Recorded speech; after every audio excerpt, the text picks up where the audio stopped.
Bonjour, voici une fable de Jean de La Fontaine, les animaux malades de la peste. Un mal qui répand la terreur, mal que le ciel à sa fureur inventa pour punir les crimes de la terre, la peste, puisqu'il faut l'appeler par son nom.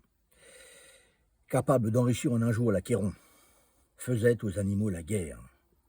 Ils ne mouraient pas tous, mais tous étaient frappés. On n'en voyait point d'occupés à chercher le soutien d'une mourante vie. Nul mets n'excitait leur envie, ni loup, ni renard, n'épiait la douce et l'innocente proie. Les tourterelles se fuyaient, plus d'amour, partant plus de joie. Le lion tint conseil et dit: Mes chers amis, je crois que le ciel a permis, pour ne pécher cette infortune, que le plus coupable de nous se sacrifie au trait du céleste courroux. Peut-être il obtiendra la guérison commune. L'histoire nous apprend qu'en de tels accidents, on fait de pareils dévouements. Ne nous flattons donc point. Voyons sans indulgence l'état de notre conscience. Pour moi, satisfaisant mes appétits gloutons, j'ai dévoré force moutons. Que m'avait-il fait? Nulle offense. Même il m'est arrivé quelquefois de manger le berger. Je me dévouerai donc s'il le faut, mais je pense qu'il est bon que chacun s'accuse ainsi que moi. Car on doit souhaiter, selon toute justice, que le plus coupable périsse. Sire, dit le renard, vous êtes trop bon roi.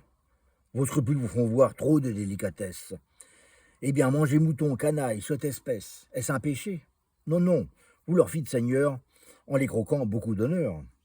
Et quant au berger, l'on peut dire qu'il était digne de tous les maux, étant de ces gens-là qui, sur les animaux, se font un chimérique empire.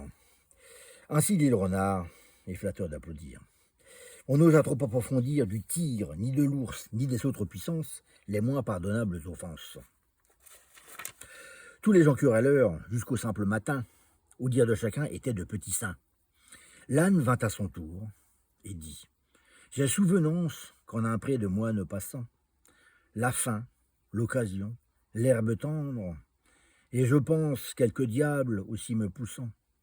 Je tondis de ce près la largeur de ma langue. Je n'en avais nul droit, puisqu'il faut parler net. À ces mots, on cria haro sur le baudet. Un loup quelque peu clair prouva par sa harangue qu'il fallait dévouer ce maudit animal, ce pelé, ce galeux, d'où venait tout leur mal. Sa peccadille fut jugée un cas pendable. Manger l'herbe d'autrui, quel crime abominable! Rien que la mort n'était capable d'expier son forfait. On le lui fit bien voir. Selon que vous serez puissant ou misérable, les jugements de cour vous rendront blanc ou noir.